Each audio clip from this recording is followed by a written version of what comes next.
So I want to look at what I think is the most difficult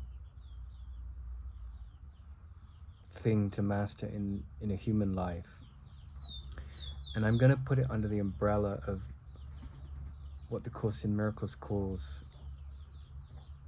remembering to laugh.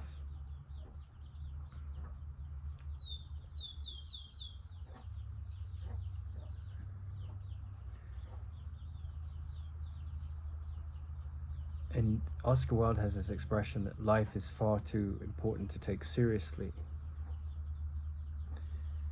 And if your mother just died, or someone just stole a lot of money from you, or your children who you dearly love, you wish them to get along, they have all these grievances between them, or you switch on the news and you see the horrors of the world, which are unending. It's a pretty poignant question just to ask, well, why would this give me reason to laugh? And the honest answer, it doesn't. It's like really sad. But remembering to laugh,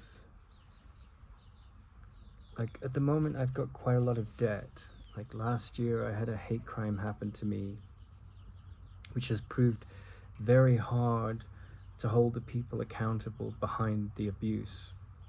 And it's also made my relationship with my family much worse. It's also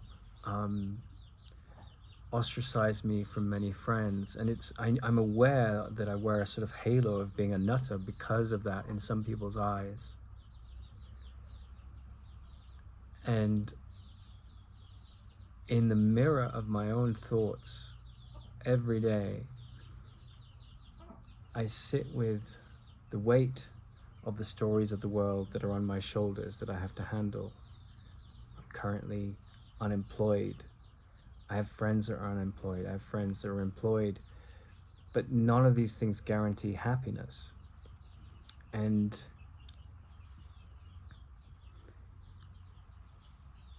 there's a saying that you'll get married if you get married, and you'll either have a lovely wife and you'll be happy, or you'll have a very difficult wife and you'll become a philosopher, which isn't very kind to women, I suppose.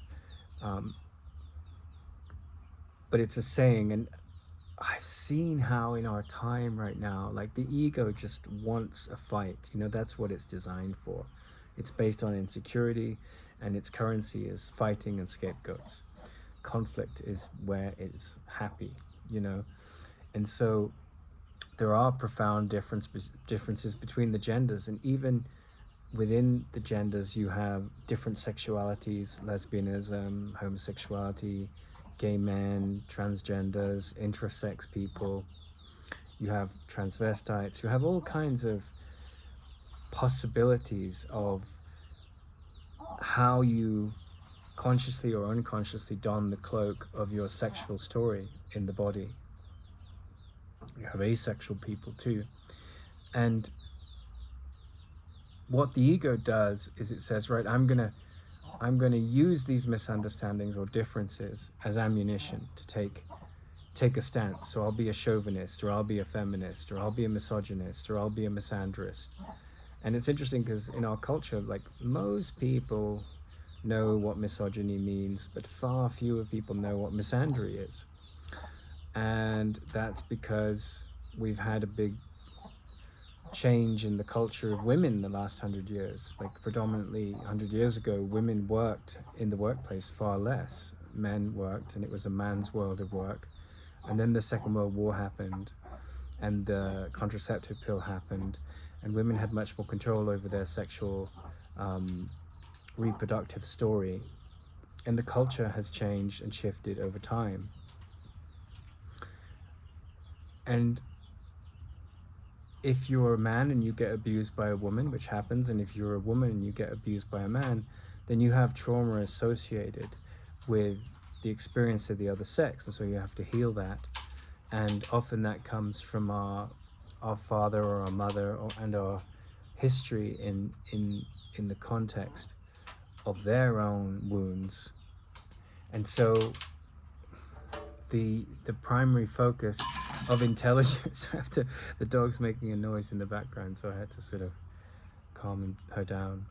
The primary focus of intelligence is to start to look at what is behind the voices behind our wounds. And there are statements in the Course in Miracles that are they're stated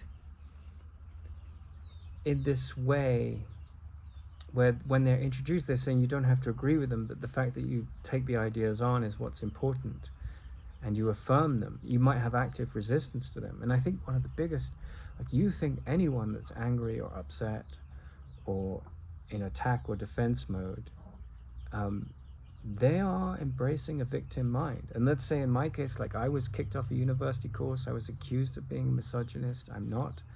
And it was a false victimhood, weaponized victimhood story to take me out. It was an attack thought veiled as a defense thought, right? And so that's a very difficult thing. That's one of the most frightening things for a man to handle, right? It's like he's being labeled as something he isn't to support an agenda of abuse towards him. And what does that? What engages in such behavior? Well, a very insecure ego that looks to follow the philosophy of the ego. If it seems to threaten me, I'll attack it, right? And then the Course in Miracles says, I'm not a victim of the world I see. And that's said to be a fact. And the facts of your life in the world undermine the truth of that, right? You've got some kind of disease that you can't cure, or you've got some kind of problem in the relationship that you can't fix.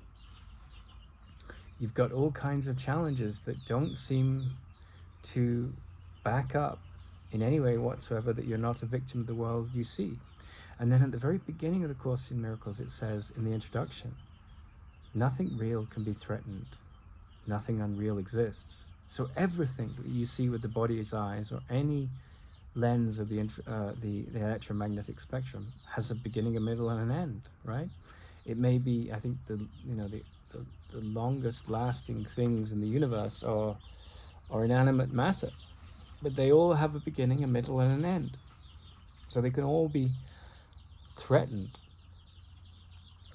Put lithium and sodium in water, and you see radical changes in the chemistry. That their essential nature as this metal becomes a compound that is different from what it started with before it hit the water. And so threat, change is a constant in this universe. That was one of the things that the Buddha picked up on. But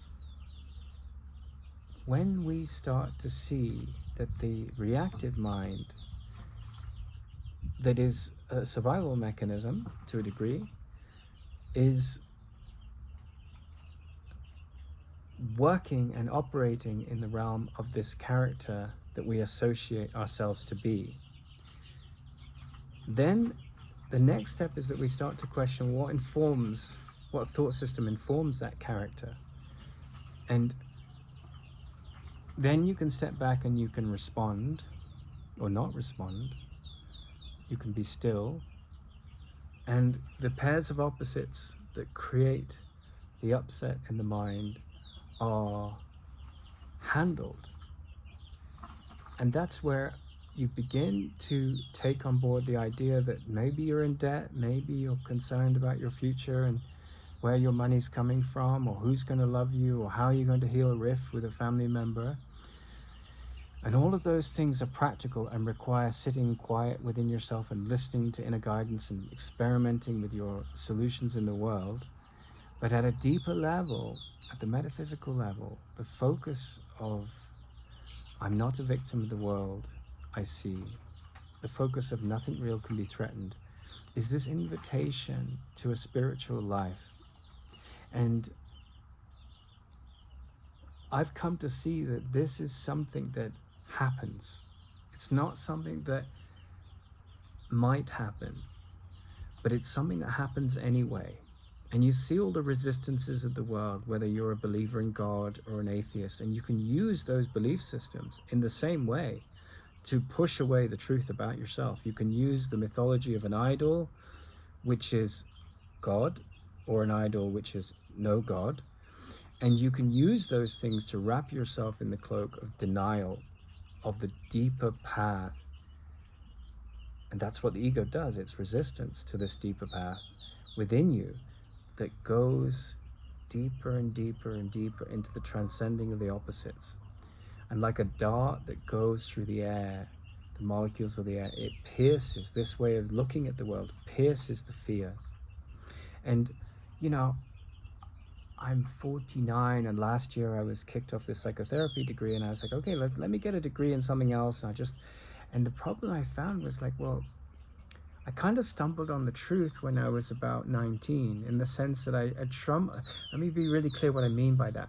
I stumbled on a human being, his name was Tara Singh, who had tapped into a way of seeing that helped you look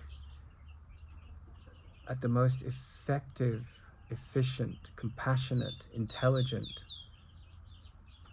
path to seeing the blocks to truth in your mind. Now, I'm not trying to advocate a path, because his teacher said that truth is a pathless land. But what I'm trying to say about that is that when you come to, like, I've studied yoga, I've studied all these different other religions, and I've sort of come down to two things that keep me buoyant despite all the problems of life.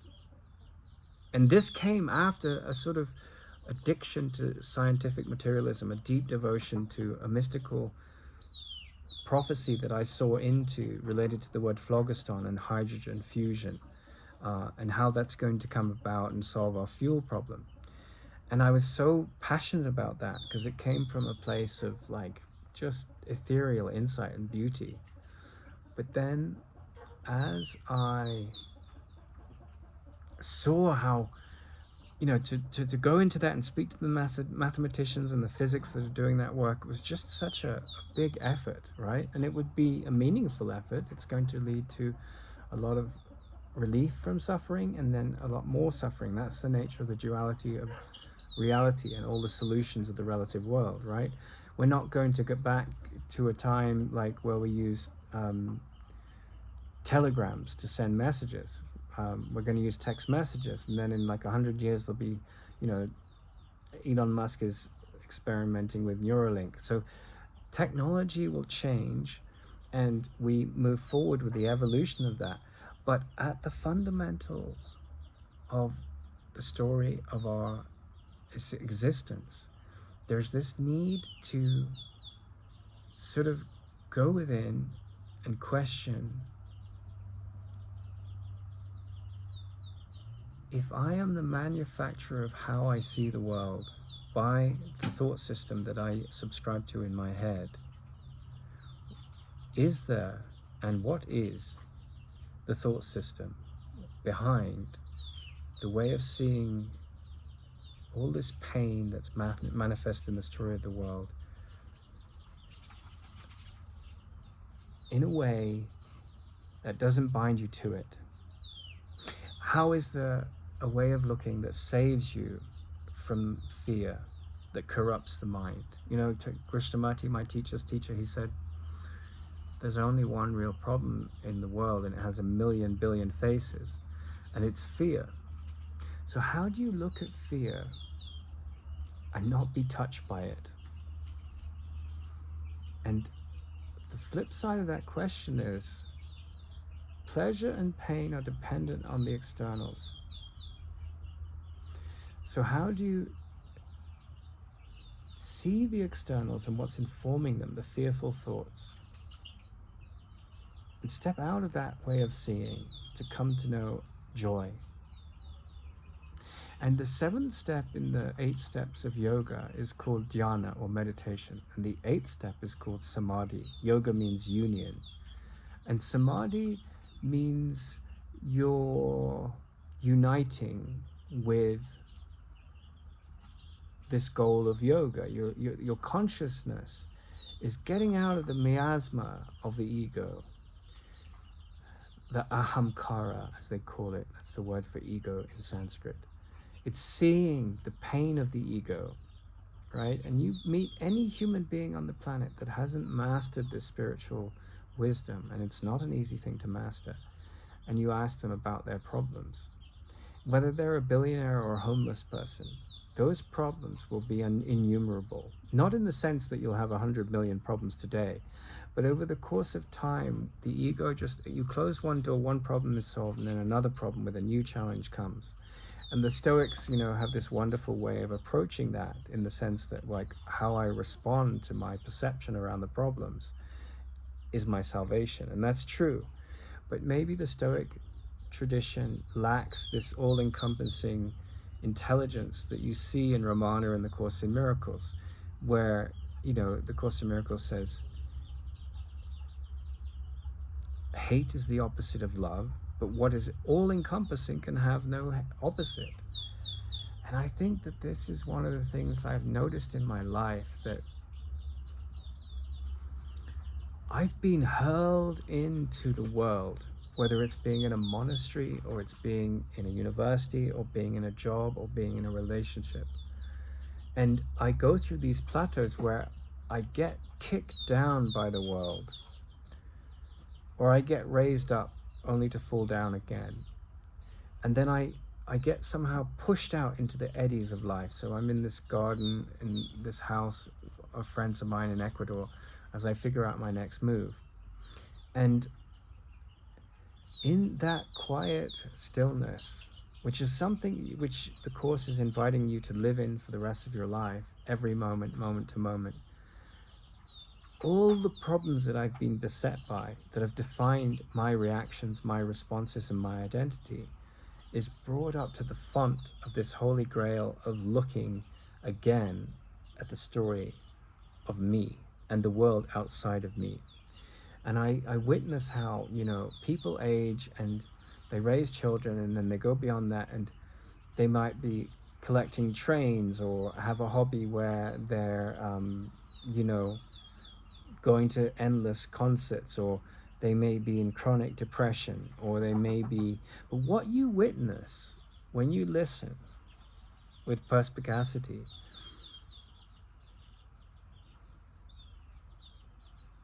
is two voices. And one voice says, oh, isn't it terrible? I used to call my grandmother as she was getting older, oh, isn't it terrible what's happening in the world? And that's the I'm a victim of the world I see. And the others that I see out there who are clearly victims of the world I see are also victims of the world I see. And the other voice is what the Course in Miracles and Ramana prompts us to look again at. And there's so much resistance, because it's the game over for the ego, and it's like, I'm spirit, I am joy.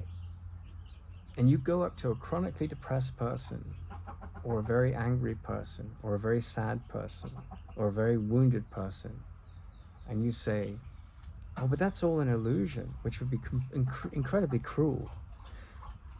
But the truth is that the right mind in you has that job with you, and you alone. It's not your job to fix other people. But by seeing that the thought system of the ego has imprisoned me, I have the opportunity to start to see my life anew. And then the externals become still important at a relative level, but unimportant in terms of how they dictate my perception of reality.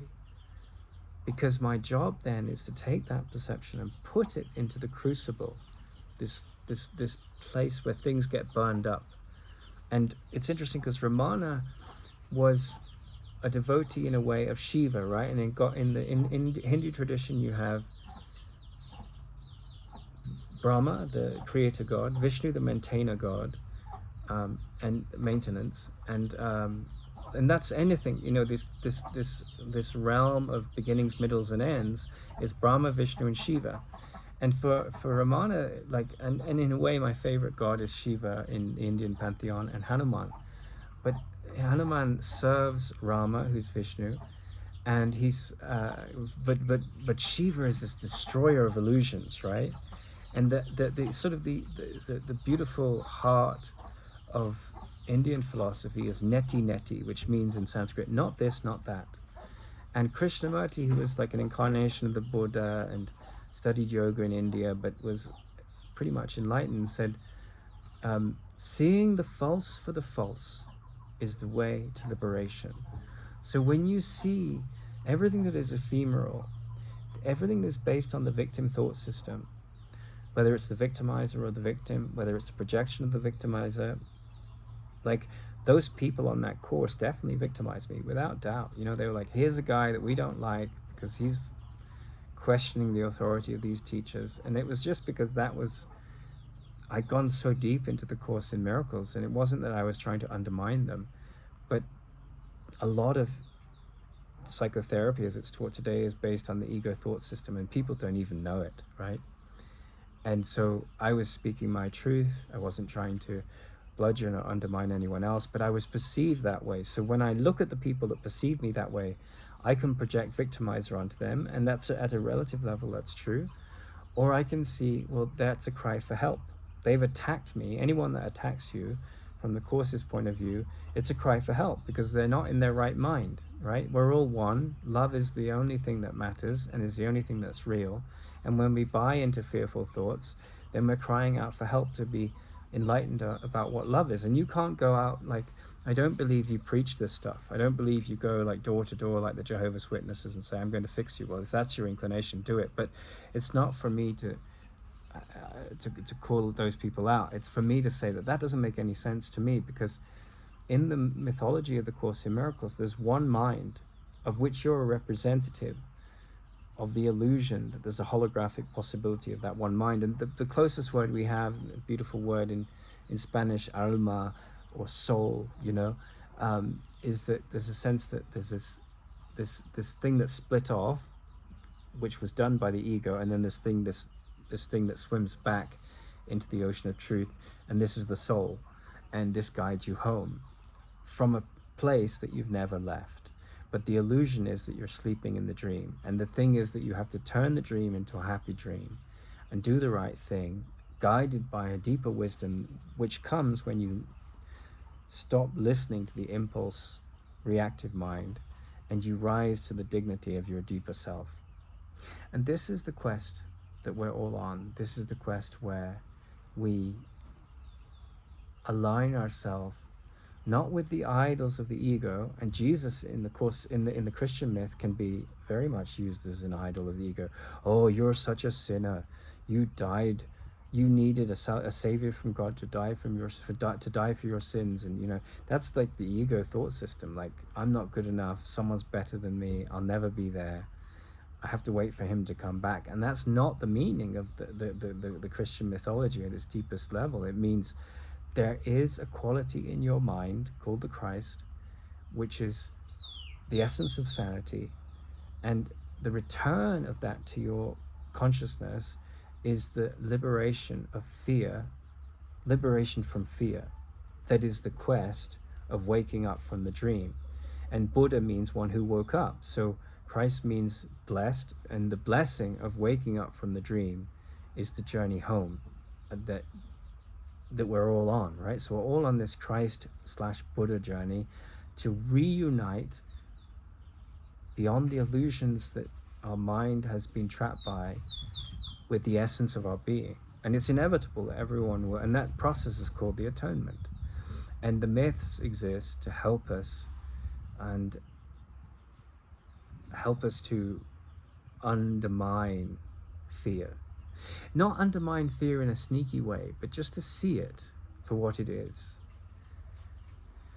And what you notice with people that have studied the Course in Miracles for a long time, whether they're atheists or Christians or whatever, and they've really put these thoughts into practice, there's a different thought system that can liberate you from the attack defense thought system. And you can have that thought system whether you're a Buddhist or a militant atheist or a aficionado of shooting people. Like, you can have this thought system whether you're, you know, it doesn't matter what your outer form in the world is. But if you drop that be threatened mentality, which is often very difficult because whole professions are based on it, right? And that's why, I could never, from a very early age, I was like, well, if you want to end war in the world, why would you become a soldier, right? Now, I understand as a farmer and as a doctor of the gut, that when we break through the gut wall with poisons, we create disease. When we allow sheep to break through the fences that we've put in them in to protect a certain area of the fields, then we sabotage the larger ecology of the system we're managing. And I understand that borders on a certain level have wisdom, right? Because if there's a book written a few years ago that like some of the best countries in the world in terms of government management are the small countries, because they can handle the vast countries, get lost in federal bureaucracy and so forth. And that's why America functions better with these states, because it's like, if America is just one state, not 52 or 50 or whatever it is, then it would be much harder to do the local politics. And so managing things requires borders. The nature of the split reality is that, if you travel 5,000 miles, the dialects, the languages are going to change, the ways of doing things, the climate, and you have to adapt to that. And that's what humans do.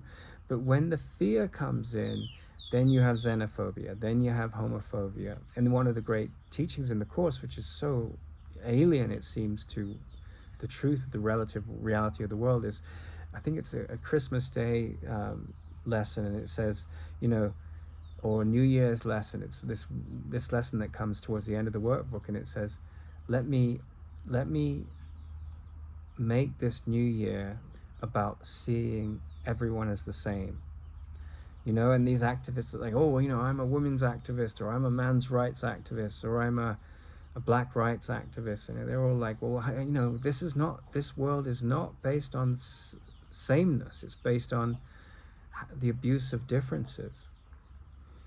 And the Course in Miracles says, well, we're not looking at the world through the lens of the world's eyes. We're looking, and that's why Morgan Freeman, he says, please don't see me as a black man, right? Because then I become a special man, like someone to be pitied and charitied. And really, our goal is to start to rise above the body's eyes and what the senses reveal, while being compassionately attentive to the relative meaning of those things. But to start to incorporate the sense that, a friend of mine, she has 3 different children, and each one required a different mothering tactic, because each one had different personalities.